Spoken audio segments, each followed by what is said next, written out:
abo Rev Mpanza, those people who are there. So I think ukuthi ngifunda okuningi ukuthi spirituality for my take ukuthi it's a thing of usathane esikhathini esiningi unika abantu shade not an original.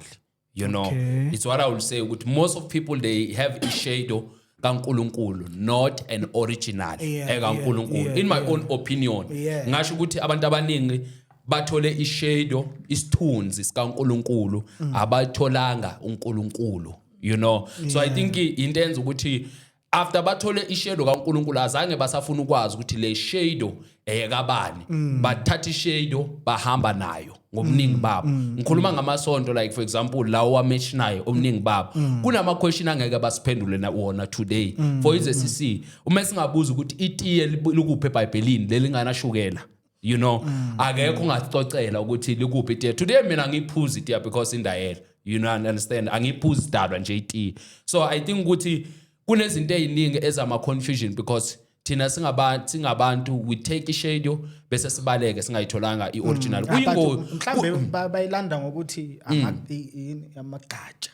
amagatsha wani kaNkulunkulu uNkulunkulu akanagatsha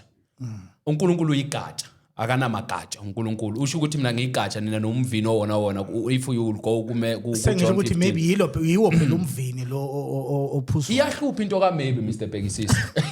because sinenkolo eziningi because today maybe noma if you understand so I think ukuthi kufanele silezi zinto efana nalezi sizibeke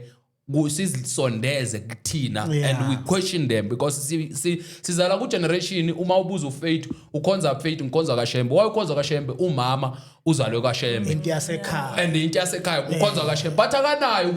understanding yokuthi kuyenzakalani kwaShembe ngibona abantu abaningi they are failing I debate because bazalwa khona without any information kuyingozi mina ngathi ngizalwe St John's ngathi kwenzakalani ngacela ukuyibuza manje ukuthi why basho kanje nganginentambo enkulu la elo kufika yami you understand you know ukuthi wakuboshwa ubaba ngoba ubaba kufanele angisebenzise isikhathi sikashonile ubaba ayalokuthi ngithathe iposition yakhe you understand bengangifaka intambo la but because of questioning nabantu engangikhala nabo mangisindiswa intambo kimi yayingase because namanje kunabazalwana abaneyintambo emafikeni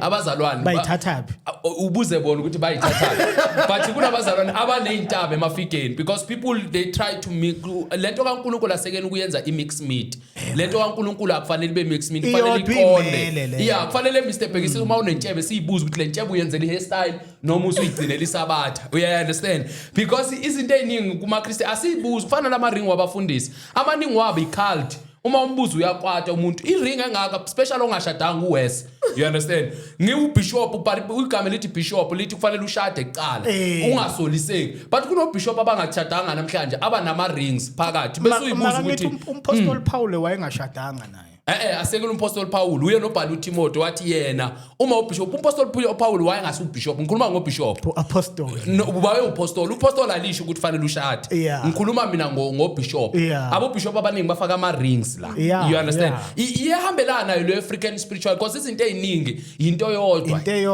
iziqofene phakathi and ezinye zazo azenzwa kahle because uma ubamba ishade ungababanga uNkulunkulu uzoyidida ezinye izinto ezikaNkulunkulu ngisanombuzo mina namhlanje uma ekhona ubishop ebukela akangitshela ukuthi why kunabo bishop abangashadanga namhlanje bakhona ama gift abangashadanga hayi baningi abo bishop abangashadanga benza njani bafaka ama ring ngithi sengisho baphila kanjani mabangashadanga obvious ziningi into abazenzayo masturbation is number 1